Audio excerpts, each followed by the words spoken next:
Hello जी प्यारे बच्चों, आज हम स्टार्ट करते हैं एमईसी का पार्ट नंबर 7। ठीक है, इससे पहले 6 पार्ट अपन एमईसी के डिस्कस कर चुके हैं।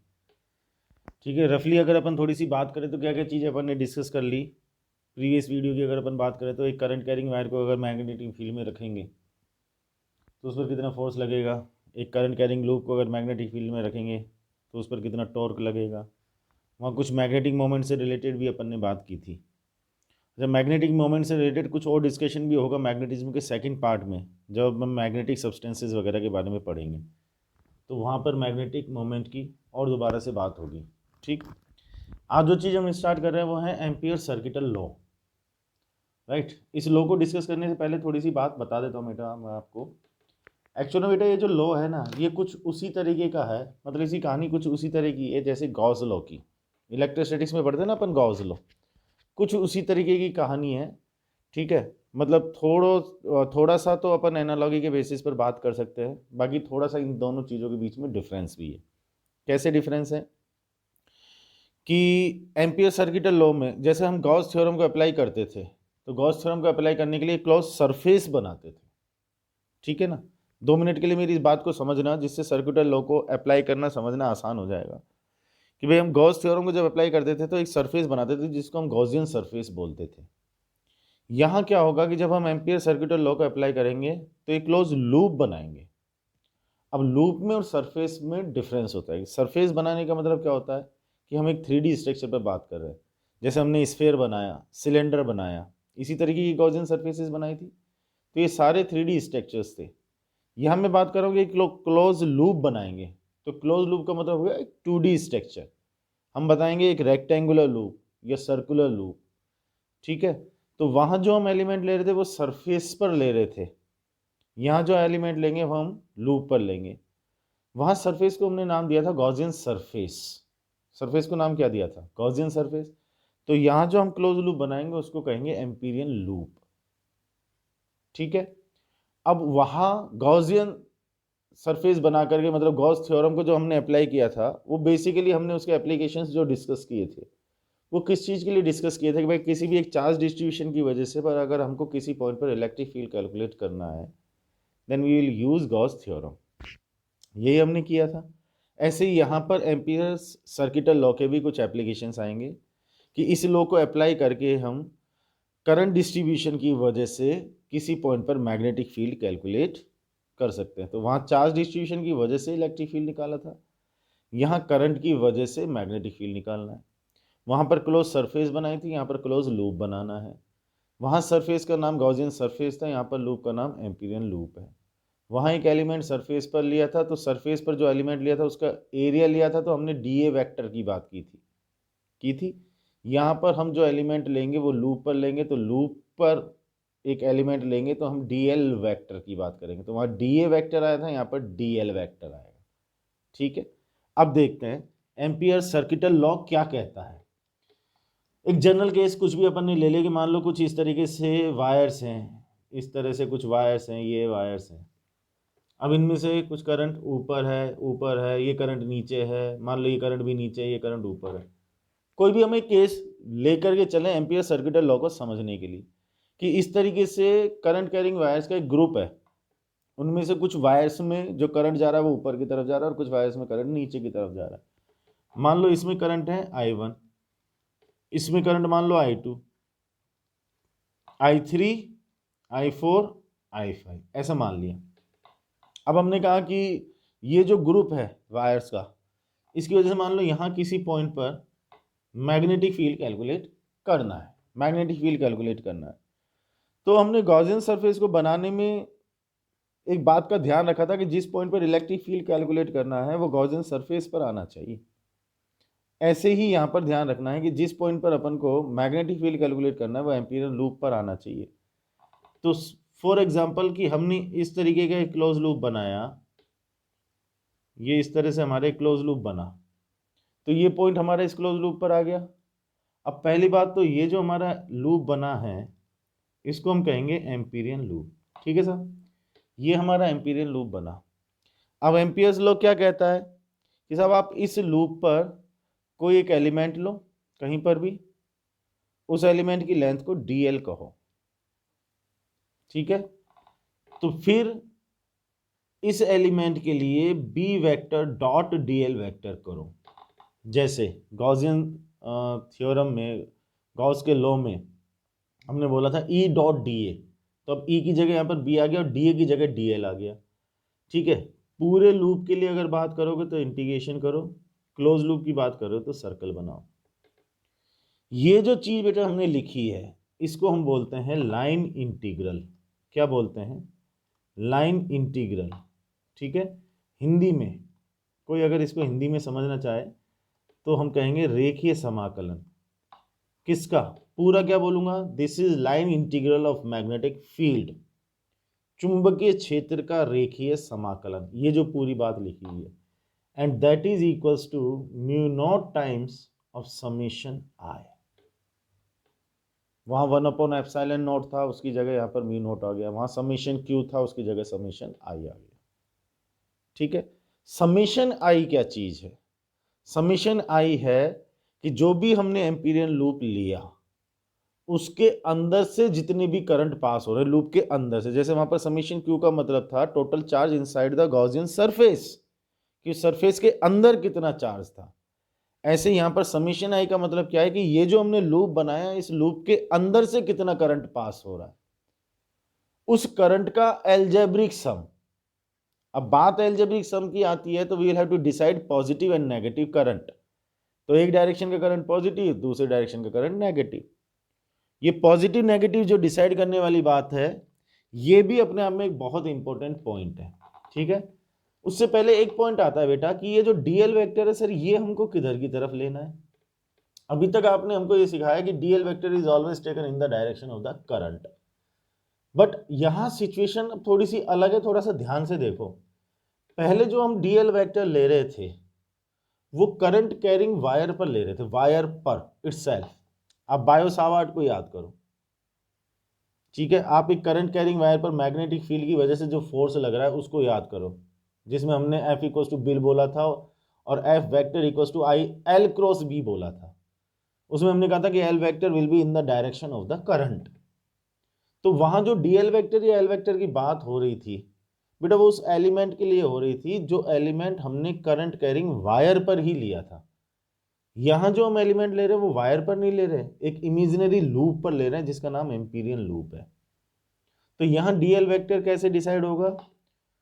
एम्पियर ने एक बहुत इजी तरीका बताया। एम्पियर ने कहा कि जो भी आप लूप बनाओगे आपको उस लूप में एक राउंड लगाना है। अब या तो वो राउंड आप एंटी क्लॉकवाइज लगा रहे होगे या आप क्लॉकवाइज लगा रहे होगे, वो आप डिसाइड कर लो कि आपको एंटी क्लॉकवाइज घूमना है या क्लॉकवाइज घूमना है। आप उस लूप में जिस भी डायरेक्शन में घूमोगे बस उसमें टेंजेंशियली आप डीएल वेक्टर लेते जाओ। जैसे मैंने कहा कि मैं इस लूप में इस तरह से एंटी क्लॉकवाइज राउंड लगाऊंगा, तो यहाँ पर डीएल वेक्टर टेंजेंशियली ऐसे ले लिया। यहाँ अगर मैं एलिमेंट लूंगा तो डीएल वेक्टर टेंजेंशियली ऐसे, यहाँ अगर मैं एलिमेंट लूंगा तो डीएल वेक्टर इधर, यहाँ अगर मैं एलिमेंट लूंगा तो डीएल वेक्टर इधर। वहीं अगर मैं इस लूप में क्लॉकवाइज राउंड लगा रहा होता तो टेंजेंशियली डीएल वेक्टर ये जितने भी मैंने एरो दिखाए उसके अपोजिट डायरेक्शन में हो जाता, उल्टा हो जाता डीएल वेक्टर। तो सिंपली उन्होंने ये कहा कि लूप में क्लॉकवाइज एंटी क्लॉकवाइज घूमो और जिस तरह से भी घूमो उसी तरह से टेंजेंशियली डीएल वेक्टर लेते हुए चलो, तो इस तरह से आपका डीएल वेक्टर आ जाएगा। ठीक है। और जो आपका डीएल वेक्टर आएगा एक्चुअल में उसी से ये डिसाइड होगा कि कौन से करंट को पॉजिटिव लेना है और कौन से करंट को नेगेटिव लेना है। कैसे? मतलब डीएल वेक्टर के डायरेक्शन और करंट के पॉजिटिव नेगेटिव होने के बीच में एक रिलेशन है। क्या रिलेशन? एम्पियर साहब ने कहा कि साहब यहां पर भी आप राइट हैंड थंब रूल लगा लो। अब ये जो राइट हैंड थंब रूल है इस चैप्टर में बहुत काम आता है, तो आप कंफ्यूज मत हो जाना कहाँ पर वो चीज़ किस तरह से काम कर रही है बेटा, उस चीज़ को क्लियर करके चलना। यहाँ राइट हैंड थंब रूल कुछ अलग ही कहानी कहता है। राइट हैंड थंब रूल क्या कहता है कि आपने लूप में जिस भी तरह से चलना डिसाइड किया, एंटी क्लॉकवाइज या क्लॉकवाइज, उसके अकॉर्डिंग राइट हैंड की फिंगर्स को कर्ल कर दो, उसके अकॉर्डिंग दाहिने हाथ की उंगलियों को मोड़ दो, अंगूठा खींच करके रखो। अब अंगूठे के डायरेक्शन में आपको जो करंट दिखाई दे उसको तो पॉजिटिव ले लो और उसके अपोजिट जो करंट जा रहा है उसको नेगेटिव ले लो। ठीक है। रिपीट करता हूं, लूप में अगर हम एंटी क्लॉकवाइज चल रहे हैं तो राइट हैंड की उंगलियों को एंटी क्लॉकवाइज डायरेक्शन में घुमा दो। अंगूठा शायद ऊपर की तरफ आ रहा होगा, इसका मतलब ऊपर के डायरेक्शन में जो करंट है उसको पॉजिटिव ले लो, नीचे के डायरेक्शन में जो करंट है उसको नेगेटिव ले लो। अप्लाई करके देखते हैं। अभी हम इसमें एंटी क्लॉकवाइज घूमे तो हमारे डीएल वेक्टर इस तरीके से आ गए, ठीक है। अब यहाँ पर हमने बी वेक्टर भी इसी डायरेक्शन में ले लिया, तो हमने देखो इसको किस तरीके से सॉल्व किया, इस चीज़ को देखना। हमने कहा कि B D L cos 0 degree that is equals to mu naught. अब हम एंटी क्लॉकवाइज चल रहे हैं तो ऊपर के डायरेक्शन में जो करंट है उसको पॉजिटिव लेंगे और नीचे के डायरेक्शन में जो उसको नेगेटिव लेंगे। तो हम I1 को प्लस का लें, I2 को भी प्लस का लें, I3 माइनस का, I4 माइनस का और I5 प्लस का। क्लियर? तुरंत हमारे दिमाग में एक सवाल आ रहा है कि सर अगर हम इसमें क्लॉकवाइज घूम रहे होते तो क्या होता बेटा? तो ये जो डीएल वेक्टर मैंने टेंजेंशियली इधर लिया है वो टेंजेंशियली इधर होता, तो फिर बी और डीएल के बीच में एंगल 180 आता। अब ये जो इक्वेशन है ये क्या बनता बेटा? ये बनता B D L cos 180 degree equals to mu naught. अब क्लॉकवाइज चल रहे हो तो राइट हैंड की फिंगर्स को, दाहिने हाथ की उंगलियों को क्लॉकवाइज घुमाओ। अंगूठा नीचे आ रहा है क्या? नीचे आ रहा है तो हम कहेंगे हम नीचे का करंट पॉजिटिव, ऊपर का करंट नेगेटिव है। उल्टा हो गया काम, तो हम लिखेंगे माइनस का I1 माइनस का I2 प्लस का I3 प्लस का I4 और माइनस का I5। बहुत ध्यान से अगर हम देखें तो ये बात और ये बात नेक्स्ट स्टेप सेम ही देगी। इसका अगला स्टेप देख लो आप और इसका अगला स्टेप देख लो। अब यहाँ cos 180 है तो यहाँ पर माइनस आ जाएगा और यहाँ से माइनस कॉमन ले लोगे तो ये वाली बात ही मिल जाएगी। ध्यान से देखो दोनों चीज़ें सेम हैं या नहीं है, ठीक है। अब इसमें फिर एक सवाल, अगर आप ध्यान से मेरी बात को सुन रहे हो और चीज़ों को देख रहे हो तो फिर आपके दिमाग में एक सवाल आना चाहिए लॉजिकली कि सर ये डीएल वेक्टर का डायरेक्शन लेने वाली बात समझ में आई कि एंटी क्लॉकवाइज चलो तो एंटी क्लॉकवाइज टेंजेंशियली लेते जाओ, क्लॉकवाइज चलो तो क्लॉकवाइज टेंजेंशियली लेते जाओ। करंट के पॉजिटिव नेगेटिव वाली बात भी समझ में आई कि थंब के डायरेक्शन में, अंगूठे के डायरेक्शन में जो भी मिले करंट उसको पॉजिटिव ले लो और उसके अपोजिट जो मिले उसको नेगेटिव ले लो। यहाँ तक तो समझ में आया सर। लेकिन आपने बी का भी डायरेक्शन लिया सर, बी का आपने डायरेक्शन लिया तो बी का डायरेक्शन आपने इधर ले लिया, हमसे पूछा भी नहीं किधर लेना है। आपने अपनी इच्छा से बी का डायरेक्शन डिसाइड कर लिया कि टेंजेंशियली उधर की तरफ। एक्चुअल में लॉजिकली आप सोचो कि क्या मैं इस पॉइंट पर अभी मैग्नेटिक फील्ड का डायरेक्शन डिसाइड कर सकता हूं? नहीं कर सकता। कर सकता हूं क्या? नहीं कर सकता।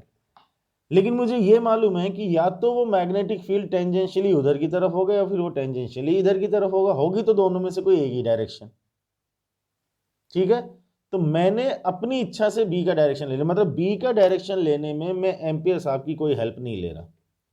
डीएल वेक्टर का डायरेक्शन हमको एम्पियर ने बताया, उसके अकॉर्डिंग करंट को पॉजिटिव नेगेटिव लेना वो भी हमको साहब एम्पियर ने बताया। बी वेक्टर हमको टेंजेंशियली लेना है। अब वो आप डीएल वेक्टर के डायरेक्शन में ले लो चाहे डीएल वेक्टर के अपोजिट डायरेक्शन में ले लो, सब चलेगा।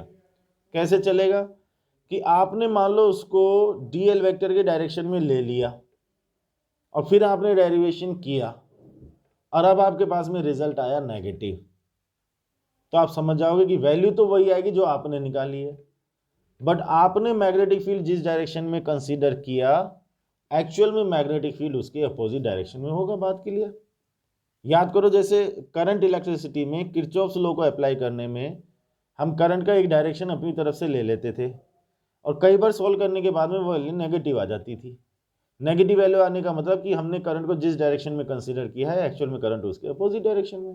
यहाँ भी ऐसा है कि बी को टेंजेंशियली ले लो, अब टेंजेंशियली किसी भी एक तरफ ले लो, एक तरफ लेकर के सोल्व कर लो। अगर सोल्व करने के बाद में बी की वैल्यू पॉजिटिव आ रही है तो जो हमने मैग्नेटिक फील्ड का डायरेक्शन कंसीडर किया है वो सही है, और अगर बी की वैल्यू नेगेटिव आ रही है तो मैग्नेटिक फील्ड उसके अपोजिट डायरेक्शन में। क्लियर होगी ना बात? तो इसलिए बी का डायरेक्शन लेने में अपन को बस टेंजेंशियली लेना, ये ध्यान रखना, बाकी उसके लिए कुछ सोचने की आवश्यकता नहीं है, ठीक है। अब हम इसके एप्लीकेशंस देखते हैं। एप्लीकेशन से चीज़ें और ज़्यादा क्लियर होगी कि ये चीज़ किस तरह से अप्लाई हो रही है। देखो फर्स्ट एप्लीकेशन लेते हैं हम ले रहे हैं एम्पियर सर्किटल लॉ, इसके एप्लीकेशंस। ठीक है, हेडिंग थोड़ा सा शॉर्ट में लेकर के चलूंगा बेटा मैं। फर्स्ट एप्लीकेशन हम क्या ले रहे हैं कि एक लॉन्ग, ठीक है, थिन और स्ट्रेट वायर है, करंट कैरिंग वायर। क्या क्या बोला है? लॉन्ग मतलब इनफाइनाइट लेंथ का, थिन मतलब पतला, थिकनेस को कंसीडर मत करो, और स्ट्रेट वायर है, ये सीधा है, ये लो। और इसमें से आई करंट है, और यहां पी पॉइंट पर अपन को मैग्नेटिक फील्ड चाहिए। मान लो ये परपेंडिकुलर डिस्टेंस डी है। थोड़ा सा याद करके देखो तो इस केस का रिजल्ट आप पहले से जानते हो। बायो-सावर्ट की वजह से, ये बायो-सावर्ट लॉ को अप्लाई करके आपने एक फाइनाइट लेंथ के वायर की वजह से मैग्नेटिक फील्ड कैलकुलेट किया था, फिर उसमें इनफाइनाइट लेंथ के लिए केस बनाया था। याद है एक्सप्रेशन क्या था?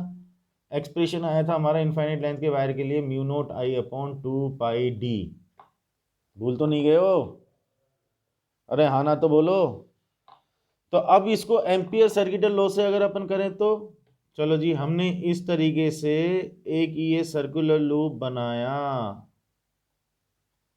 ठीक है, इस सर्कुलर लूप का हमने नाम क्या रखा? Amperian loop. ओके, अब हमने यहां पर ले लिया एक एलिमेंट, हम घूम रहे हैं ऐसे, तो ये हमने ले लिया बी वेक्टर, इधर ही हमने ले लिया डी एल वेक्टर। हमने एम्पियर सर्किटल लॉ क्या लिखा? Integration close loop B vector dot D L vector equals to mu naught summation I. ठीक है, तो integration B D L cos 0 degree है क्या? बी और डी एल सेम डायरेक्शन में 0 डिग्री है, म्यू नॉट। अब देखो हम ऐसे घूम रहे हैं तो राइट हैंड की फिंगर्स को ऐसे कल करेंगे, अंगूठा ऊपर आएगा, करंट भी ऊपर है। सही बोल रहा हूँ? सही दिखाई दे रहा है? तो करंट ऊपर है, तो समेशन आई को क्या लिखेंगे? I. B constant, integration D L equals to mu naught I B. D L का integration D L D L D L D L, circumference आ जाएगा। सर्कमफ्रेंस कितना आ जाएगा? 2 पाई आर, आर का मतलब है यहाँ पर D, that is equals to mu naught I. तो यहाँ से क्या आ गया भाई? ये आ गया B equals to mu naught I upon 2 pi D. खत्म, आ गया वही एक्सप्रेशन। पहले हमने इसको बायो-सावर्ट से कैलकुलेट किया था और लेंथी था। पहली बात तो हमने बायो-सावर्ट से डायरेक्ट निकाला ही नहीं था इनफाइनाइट लेंथ के लिए, हमने बायो-सावर्ट से पहले फाइनाइट लेंथ के वायर की वजह से किसी पॉइंट पर मैग्नेटिक फील्ड निकाला था, फिर उसमें α1 α2 या θ1 θ2 की वैल्यूज पुट करके इनफाइनाइट लेंथ के लिए निकाला था, and that comes out mu naught I upon 2 pi D. वो mu naught I upon 2 pi D आया था। याद आ रहा है ना? यहाँ एम्पियर्स सर्किटल लॉ से अपन ने इनफाइनाइट लेंथ के लिए ऐसे मैग्नेटिक फील्ड निकाला। कन्फर्म हो गई बात? ठीक, अब इसका सेकेंड एप्लीकेशन हम लेते हैं, थोड़ा सा चेंज करते हैं। लॉन्ग वायर है, स्ट्रेट वायर है, बट थिन नहीं है, थिक है। Long thick straight wire, thick का मतलब we have to consider its thickness, इसका मतलब हम इसका क्रॉस सेक्शन कंसीडर कर रहे हैं। ठीक है, अब इसमें देखते हैं क्या सिचुएशन बन रही है बेटा, देखते हैं एक बार ध्यान से। ये हो गया हमारा एप्लीकेशन नंबर 2। अब जो हमारा वायर है बेटा वो इस तरह से है, ये वायर है, इसकी कुछ ना कुछ थिकनेस भी है, ऐसा छोड़ो, ये लेते हैं। हाँ, अभी कुछ ठीक बना। ये थिक है, मतलब इसकी ये थिकनेस हो गई, ये क्रॉस सेक्शन हो गया, है इनफाइनाइट लेंथ का ही, ये इनफाइनाइट लेंथ का, ये इनफाइनाइट लेंथ का, ये इसका एक्सिस है, ये इसका एक्सिस है। ठीक है,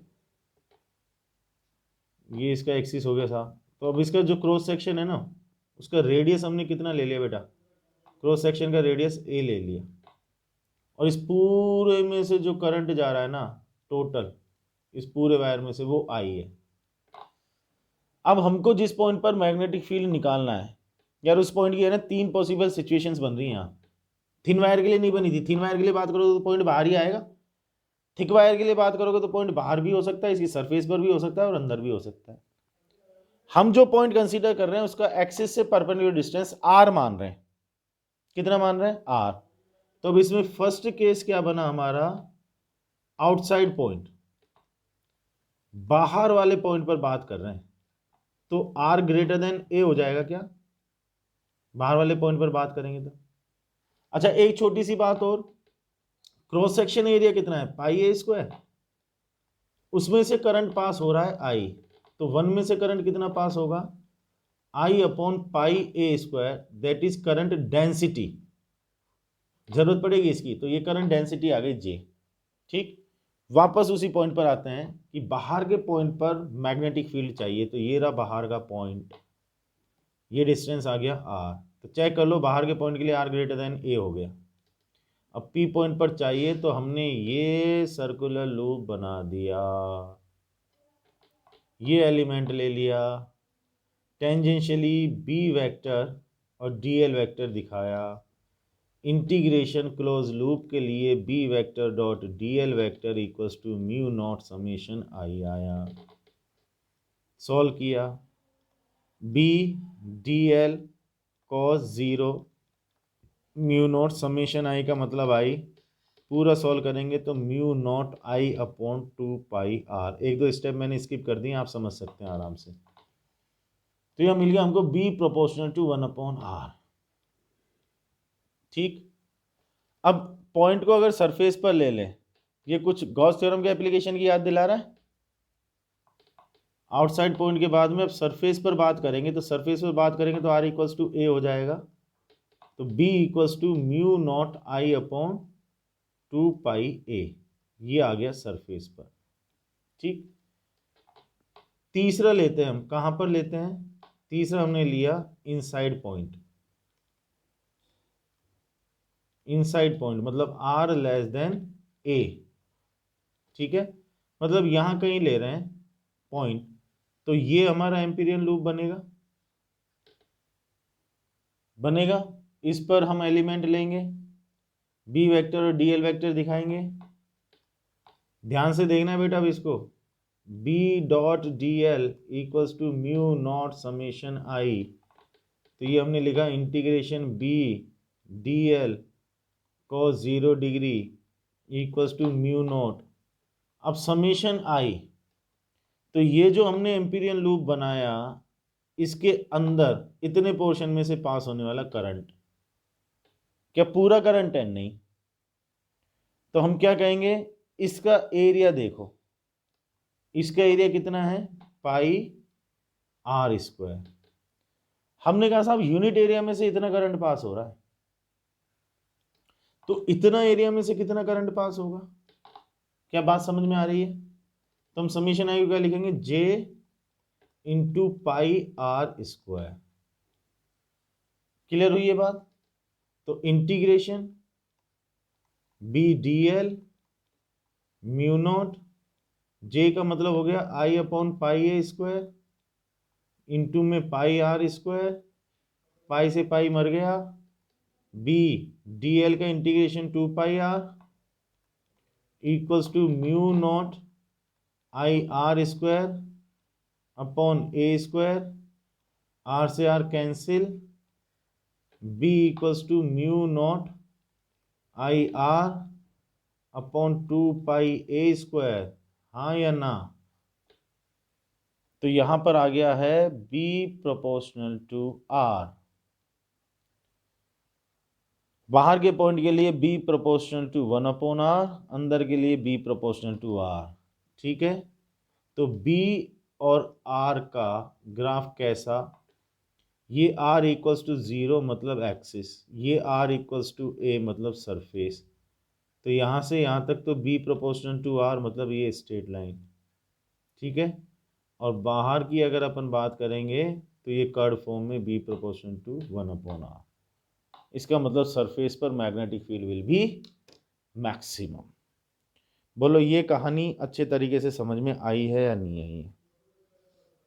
ठीक है, मतलब ये कुछ ना कुछ अपन को फीलिंग वो गॉस थ्योरम वाली दिलाती है, बस थोड़ा सा ध्यान रखना है, थोड़ा सा डिफरेंस है, वहाँ सरफेस थी यहाँ लूप था, तो वहाँ डी ए था यहाँ पर डी एल है। ठीक है ना, उस चीज़ का थोड़ा सा ध्यान रखना है। थिक के लिए अगर बात करोगे तो करंट डेंसिटी निकाल लो, अंदर के पॉइंट पर बात करोगे तो समीशन आई के लिए करंट डेंसिटी को उसके एरिया पाई आर स्क्वायर से मल्टीप्लाई करो। और इस तरह से अपन मैग्नेटिक फील्ड कैलकुलेट कर सकते हैं। बोलो यहाँ तक बात समझ में आई? तो इस वीडियो में अपन एम्पियर सर्किटल लॉ के ये दो एप्लीकेशन ही डिस्कस कर रहे हैं। इसके दो एप्लीकेशंस और बचते हैं, एक सोलेनॉइड और एक toroid. In fact I must say कि सोलेनॉइड ही है, क्योंकि सोलेनॉइड से ही टोरॉइड बन जाता है। तो सोलेनॉइड के केस में मैग्नेटिक फील्ड को चेक करेंगे, उसी से टोरॉइड के केस में भी निकल जाएगा। वहाँ एम्पियर सर्किटल लॉ के एप्लीकेशंस कंप्लीट हो जाएंगे। फिर उसके बाद में टाइप्स ऑफ गैल्वेनोमीटर वाली बात आती है। तो ये चीज़ अपन फिर नेक्स्ट वीडियो में डिस्कस करते हैं। तब तक इस वीडियो को अच्छी तरीके से देखो और समझो। ठीक है बेटा, नेक्स्ट वीडियो में करते हैं फिर मुलाकात। तब तक take care, thank you very much, see you, bye.